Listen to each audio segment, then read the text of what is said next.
ओम शांति। बाबा good morning. आज बाबा के 28 अक्टूबर 2020 के महावाक्य हैं। बाबा ने सार में कहा, मीठे बच्चे, तुम इस पाठशाला में आए हो स्वर्ग के लिए पासपोर्ट लेने। आत्म अभिमानी बनो और अपना रजिस्टर में नोट करा दो, अपना नाम रजिस्टर में नोट करा दो तो स्वर्ग में आ जाएंगे। बाबा ने प्रश्न पूछा, कौन सी स्मृति ना रहने के कारण बच्चे बाप का रिगार्ड नहीं रखते हैं? तो बाबा ने उत्तर में कहा, कई बच्चों को यही स्मृति नहीं रहती है कि जिसको सारी दुनिया पुकार रही है, याद कर रही है, वही ऊंचते ऊंच बाप हम बच्चों की सेवा में उपस्थित हुआ है। ये निश्चय नंबरवार है। जितना जिसको निश्चय है उतना रिगार्ड रखते हैं। और गीत हम सब ने सुना, जो पिया के साथ है उनके लिए ज्ञान बरसात है। जिन्होंने बाबा को पहचाना है वो उनके ऊपर ही ज्ञान की वर्षा हो रही है। ओम शांति। सब बच्चे ज्ञान सागर के साथ तो हैं ही, इतने सब बच्चे एक जगह तो नहीं रह सकते। भले जो साथ हैं वो नजदीक में डायरेक्ट ज्ञान सुनते हैं और जो दूर हैं उन्हों को देरी से मिलता है। परंतु ऐसे नहीं कि साथ वाले उन्नति को जास्ती पाते हैं और दूर वाले कम उन्नति को पाते हैं। नहीं, प्रैक्टिकल देखा जाता है, जो दूर है वो जास्ती पढ़ते हैं और उन्नति को पाते हैं। इतना जरूर है, बेहद का बाप यहाँ है, ब्राह्मण बच्चों में भी नंबरवार है। बच्चों को दैवी गुण भी धारण करने हैं। कोई कोई बच्चों से बड़ी बड़ी गफलत होती है मना भूल होती है। समझते भी हैं बेहद का बाप जिसको सारी सृष्टि याद करती है, वो हमारी सेवा में उपस्थित है और हमको ऊंचते ऊंच बनाने का मार्ग बताते हैं। बहुत प्यार से समझाते हैं, फिर भी इतना रिगार्ड नहीं देते। बांदेलियां कितनी मार खाती है, तड़फती है, फिर भी याद में रहकर अच्छा उठा लेती है और पद भी ऊंच बन जाता है। बाबा सबके लिए नहीं कहते हैं, नंबरवार पुरुषार्थ अनुसार तो है ही। बाप बच्चों को सावधान करते हैं, सभी तो एक जैसे हो ना सके। बांधेलियां आदि बाहर में रहकर भी बड़ी कमाई करती। ये गीत तो भक्ति मार्ग वालों का बना हुआ है, जो पिया के साथ है उनके लिए ज्ञान बरसात है। ये कोई बाबा का उसका बना हुआ गीत नहीं है, बहुत पहले का बना हुआ एक गीत है। तो बाबा कहते, परंतु तुम्हारे लिए अर्थ करने जैसा भी है। वो क्या जाने पिया कौन है और किसका पिया है। आत्मा खुद को नहीं जानती है तो बाप को कैसे जाने? है तो आत्मा ही है ना। मैं क्या हूँ, कहाँ से आई हूँ, ये भी पता नहीं है। सब है देह अभिमानी, आत्म अभिमानी कोई भी नहीं है। अगर आत्म अभिमानी बने तो आत्मा को अपने बाप को का भी तो पता हो ना। देह अभिमानी होने के कारण ना आत्मा को ना परम पिता परमात्मा को जानते हैं। यहाँ तो तुम बच्चों को बाप बैठ सन्मुख समझाते हैं। ये बेहद का स्कूल है, एक ही एम ऑब्जेक्ट है, स्वर्ग की बादशाही प्राप्त करना। स्वर्ग में भी बहुत पद हैं, कोई राजा रानी कोई प्रजा। बाप कहते, मैं आया हूं तुमको फिर से डबल सिरताज बनाने। सभी तो डबल सिरताज नहीं बनेंगे ना। जो अच्छी रीति पढ़ते हैं वो अपने अंदर में समझते हैं कि हम ये बन सकते हैं। सरेंडर भी है, निश्चय भी है, सब समझते हैं। इनसे कोई ऐसा छी काम नहीं होता है। कोई कोई में बहुत अवगुण होते, बाबा के बन गए हैं, लेकिन बहुत सारी कमजोरियां जो दुनिया वालों में भी देखने में नहीं आएंगी, वो भी सुधरे हुए होंगे। बाबा कहते वो थोड़ी समझेंगे कि हम कोई इतना ऊंच पद पाएंगे, इसलिए पुरुषार्थ भी नहीं करते हैं। पता है अपने संस्कार नहीं सुधर रहे, इसलिए फिर वो सोचते हैं कि क्या जो बाबा बना देगा वो बन जाएंगे। लेकिन बाबा कहते ऐसा नहीं। बाप से पूछें कि मैं ये बन सकता हूँ तो बाबा झट बता देंगे। अपने को देखेंगे तो झट समझेंगे बरोबर मैं ऊंच पद नहीं पा सकता हूँ, क्योंकि अपनी कमजोरियां खुद अपने को पता है अंदर। लक्षण भी तो चाहिए ना। सतयुग त्रेता में भी तो ऐसी बातें नहीं होती है, वहां है प्रारब्ध। बाद में जो राजाएं होते हैं वो भी प्रजा को बहुत प्यार करते हैं। ये तो माता पिता है, ये भी तुम बच्चे जानते हो। ये तो बेहद का बाप है, ये सारी दुनिया को रजिस्टर करने वाले हैं। सुना, सारी दुनिया में कोई भी अपना नाम लिखवा सकता है। बाबा कहते तुम भी रजिस्टर करते हो ना, पासपोर्ट दे रहे हो। सुना, पासपोर्ट दे रहे हो। बाबा कहते ये तो पासपोर्ट ऑफिस भी हो गई। बाबा कहते हैं वो तो दुनिया दूसरे दूसरे देशों में जाने के लिए वो ऑफिस से पासपोर्ट बनता है, लेकिन सतयुग में अगर जाना है तो वो पासपोर्ट यहाँ बनता है। सारे डॉक्यूमेंट चाहिए। बाबा कहते हैं यहाँ भी, बाबा कहते स्वर्ग का मालिक बनने के लिए यहाँ से तुमको पासपोर्ट मिलता है। सुना, सारा दिन चिंतन करना, ये पासपोर्ट ऑफिस है और हम उसमें सेवा करने वाले, हम उसमें जॉब करने वाले, वो सर्विस करने वाले सर्विसेबल बच्चे हैं बाबा के। बाबा ने कहा था सबका फोटो होना चाहिए जो वैकुंठ के लायक है, क्योंकि तुम मनुष्य से देवता बनते हो। बाजू में ताज व तख्त वाला फोटो हो, हम ये बन रहे हैं। प्रदर्शनी आदि में भी ये सैंपल रखना चाहिए। ये है ही राजयोग। समझो वरिष्ठ बनते हैं तो वो एक तरफ ऑर्डिनरी ड्रेस में हो, एक तरफ वैरिस्ट्री ड्रेस में हो। वैसे एक तरफ तुम्हारा साधारण, एक तरफ तुम्हारा डबल सिरताज। बाबा जब साकार में थे तो बाबा ऐसा कराते थे, बहुतों का फोटो खिंचवाया था लक्ष्मी नारायण के रूप में। वो अपना ताज तख्त वाला भी खिंचवाया था और साधारण वाला भी खिंचवाया था, सबको ऐसा बोल के। तो बाबा कहते तुम्हारा एक चित्र है ना जिसमें पूछते हो क्या बनना चाहते हो, ये बैरिस्टर आदि बनना है या राजाओं का राजा बनना है। ऐसे चित्र होने चाहिए। बैरिस्टर जज आदि तो यहाँ के हैं, तुमको राजाओं का राजा नई दुनिया में बनने का है। एम ऑब्जेक्ट तुम्हारे सामने है, हम ये बन रहे हैं। समझानी कितनी अच्छी है। चित्र भी बड़े अच्छे हों, फुल साइज के। वो बैरिस्टर पढ़ते हैं तो योग बैरिस्टर से है। वो बैरिस्ट्री पढ़ रहे हैं तो योग बैरिस्टर से लगा हुआ है, पढ़ाने वाले से। बैरिस्टर ही बनते हैं। इनका योग परमपिता परमात्मा से है तो डबल सिरताज बनते हैं। अब बाप समझाते बच्चों को एक्ट में आना चाहिए। लक्ष्मी नारायण के चित्र पर समझाना बहुत सहज होगा। हम ये बन रहे हैं तो तुम्हारे लिए जरूर नई दुनिया चाहिए ना। नरक के बाद है स्वर्ग। फिर बाबा ने कहा अभी ये है पुरुषोत्तम संगम युग। ये पढ़ाई कितना ऊंच बनाने वाली है। इसमें पैसे आदि की भी दरकार नहीं है, पढ़ाई का शौक होना चाहिए।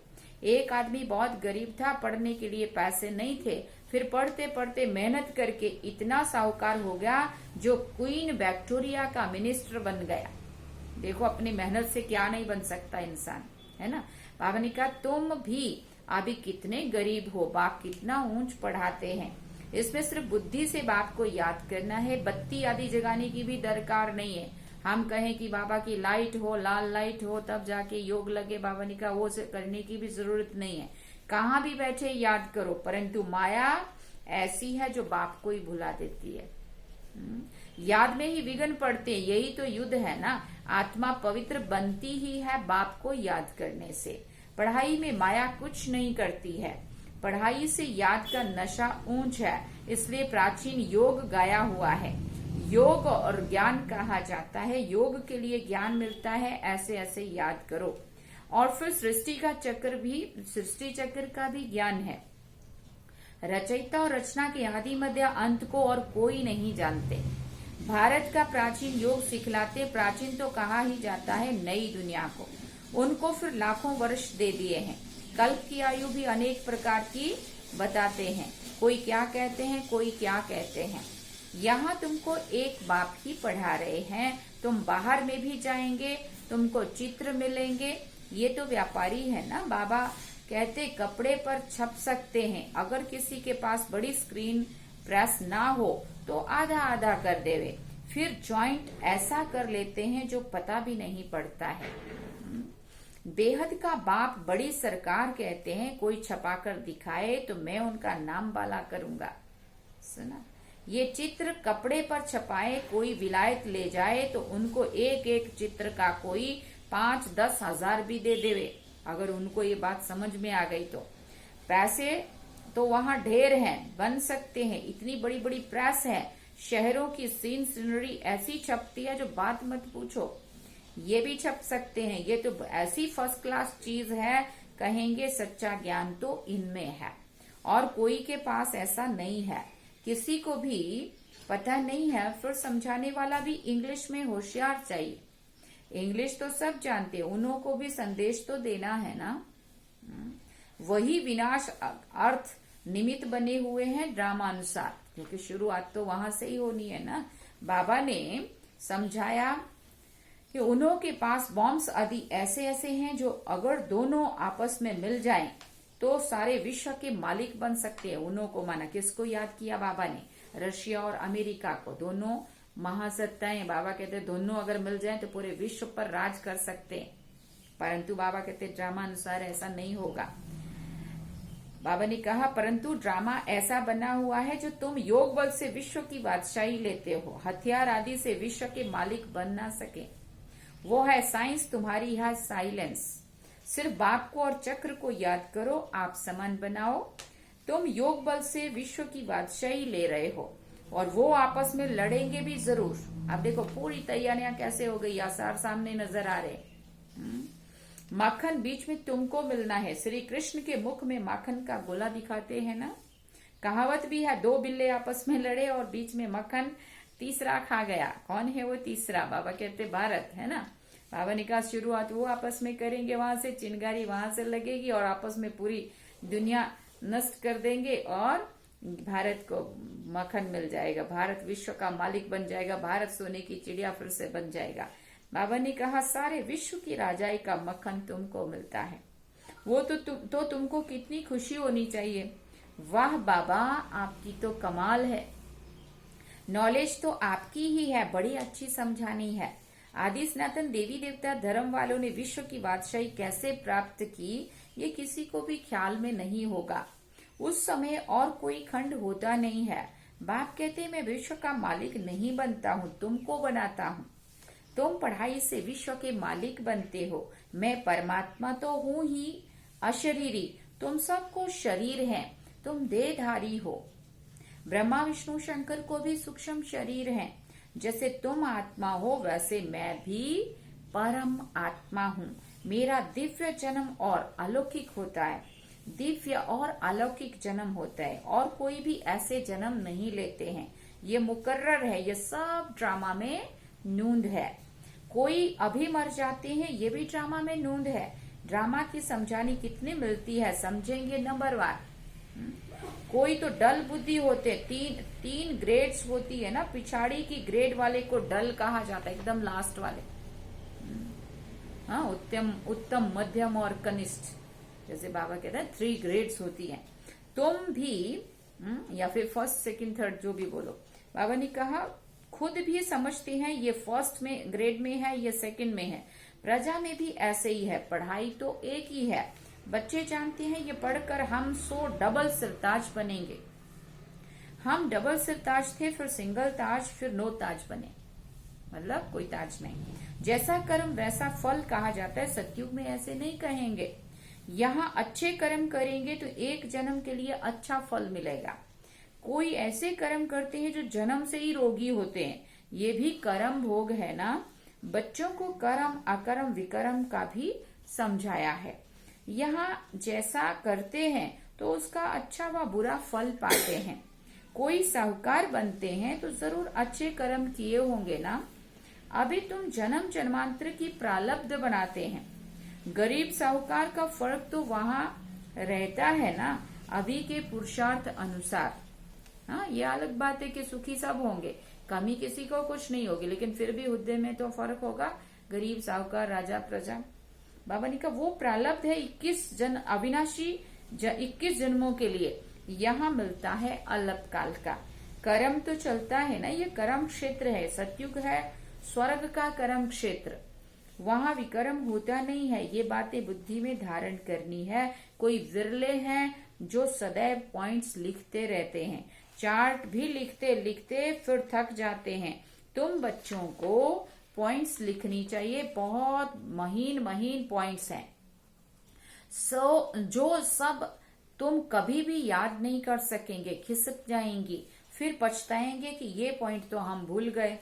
सबका ये हाल होता है, भूलते बहुत हैं, फिर दूसरे दिन याद पड़ेगा हाँ कि कल वहां गए थे, अगर ये बात भी सुनाते तो अच्छा था। बच्चों को अपनी उन्नति के लिए ख्याल करना है। बाबा जानते हैं कोई विरले यथार्थ रीति लिखते होंगे। बाबा व्यापारी भी है ना, वो है विनाशी रत्नों के व्यापारी, ये है ज्ञान के रत्नों के व्यापारी। योग में भी बहुत बच्चे फेल होते हैं। एक्यूरेट याद में कोई घंटा डेढ़ भी मुश्किल से रह सकते हैं। 8 घंटे तो पुरुषार्थ करना है ना, तुम बच्चों को शरीर निर्वाह भी करना है। बाबा ने आशिक माशुक का भी मिसाल दिया है, बैठे बैठे याद किया और झट सामने आ जाते हैं। ये भी एक साक्षात्कार है, वो उनको याद करते और वो उनको याद करते। यहाँ तो फिर एक है माशुक और तुम सब हो आशिक। वो सलोना माशुक तो सदैव गोरा है, एवर प्योर। बाप कहते हैं मैं मुसाफिर सदैव खूबसूरत हूँ, तुमको भी खूबसूरत बनाता हूँ। इन देवताओं की नेचुरल ब्यूटी है। यहाँ तो कैसे कैसे फैशन करते हैं, भिन्न भिन्न ड्रेस पहनते हैं हाँ, और वो भी देखो कैसी कैसी, हम सब जानते हैं ना। वहां तो एक रस नेचुरल ब्यूटी रहती है। इन देवताओं की नेचुरल ब्यूटी होती है। बाबा ने कहा वहां तो एक रस नेचुरल ब्यूटी रहती है। ऐसी दुनिया में अब से तुम जाते हो। बाप कहते हैं मैं पुराने पतित देश में पतित शरीर में आता हूँ। ये पावन शरीर है, यहाँ पावन शरीर है ही नहीं। बाप कहते मैं इनके बहुत जन्मों के अंत में प्रवेश कर प्रवृत्ति मार्ग की स्थापना करता हूँ। आगे चलकर तुम सर्विसेबल बनते जाएंगे, पुरुषार्थ करेंगे, फिर समझेंगे। आगे भी ऐसे पुरुषार्थ किया था, अब भी कर रहे हैं। पुरुषार्थ बिगड़ तो कुछ भी मिल ना सके। तुम बच्चे जानते हो हम नर से नारायण बनने का पुरुषार्थ कर रहे हैं। नई दुनिया की राजधानी थी, अब नहीं है, फिर होगी। आयरन एज के बाद फिर गोल्डन एज जरूर होगी। राजधानी स्थापन होनी ही है, कल पहले मुआफिक। ठीक है। अच्छा, मीठे मीठे सिकिल दे बच्चों प्रति माता पिता बाप दादा का याद प्यार और गुड मॉर्निंग। रूहानी बाप की रूहानी बच्चों को नमस्ते। हम रूहानी बच्चों की रूहानी माता पिता बाप दादा को दिलवा जान सिकवा प्रेम से याद प्यार, गुड मॉर्निंग, नमस्ते, थैंक्स बाबा जी। आप धारणा के लिए मुख्य सार है। पहला पॉइंट, सरेंडर के साथ साथ निश्चय बुद्धि भी बनना है। कोई भी छी काम ना हो, अंदर कोई भी अवगुण ना रहे, तब अच्छा पद मिल सकता है। दूसरा पॉइंट, ज्ञान रत्नों का व्यापार करने के लिए बाबा जो अच्छी अच्छी पॉइंट सुनाते हैं उन्हें नोट करना है, फिर उन्हें याद करके दूसरों को सुनाना है। सदा अपनी उन्नति का ख्याल करना है। फिर बाबा ने वरदान में कहा, वायरलेस सेट द्वारा विनाश काल में अंतिम डायरेक्शंस को कैच करने वाले वॉइसलेस भव। देखो अंत में वायरलेस सेट द्वारा विनाश काल में अंतिम डायरेक्शंस को कैच करने वाले वॉइसलेस भव। विनाश के समय अंतिम डायरेक्शन को कैच करने के लिए वॉइसलेस बुद्धि चाहिए, माना एकदम प्योर शुद्ध बुद्धि चाहिए। जितनी क्लियर बुद्धि होगी उतना हम कोई भी अंतिम जो बाबा का इशारा होगा वो कैच कर पाएंगे। जैसे वो लोग वायरलेस सेट द्वारा एक दूसरे तक आवाज पहुंचाते हैं ना, यहाँ है वॉइसलेस की वायरलेस। इस वायरलेस द्वारा आपको आवाज आएगा कि इस सेफ स्थान पर पहुंच जाओ। देखो बाबा अंत के कैसे कैसे सीन आएंगे वो बता रहे, और उसके लिए क्या तैयारी करनी है, बुद्धि की लाइन कितनी क्लियर रखनी है वो बाबा समझा रहे। जो बच्चे बाप की याद में रहने वाले वॉइसलेस हैं, जिन्हें अशरीरी बनने का अभ्यास है, वो विनाश में विनाश नहीं होंगे, लेकिन अच्छे स्वेच्छा से शरीर छोड़ेंगे। देखो कितनी बड़ी बात कही बाबा ने। जो बच्चे बाप की याद में रहने वाले वॉइसलेस होंगे, एकदम शुद्ध बुद्धि स्वच्छ बुद्धि होंगे, जिन्हें अशरीरी बनने का अभ्यास है, वो विनाश में विनाश नहीं होंगे। जैसे दुनिया तड़फ तड़फ के जा रही होंगी, मर रही होंगी, ऐसे नहीं होंगे, लेकिन स्व इच्छा से शरीर छोड़ेंगे। स्लोगन में बाबा ने कहा, योग को किनारे कर कर्म में बिजी हो जाना यही अलबेलापन है। योग को किनारे कर कर्म में बिजी हो जाना, यही अलबेलापन। और बाबा ने क्या सिखाया है? कर्म करते हुए बाबा को साथ रख के योग में रहते हुए योग करना, कर्म करना माना कर्म योगी बनना सिखाया। तो हम अलबेले नहीं हो सकते, हम कौन है? कर्म योगी। अच्छा, ओम शांति। ये थे आज के बाबा के महावाक्य। अब हम बाबा को याद करेंगे।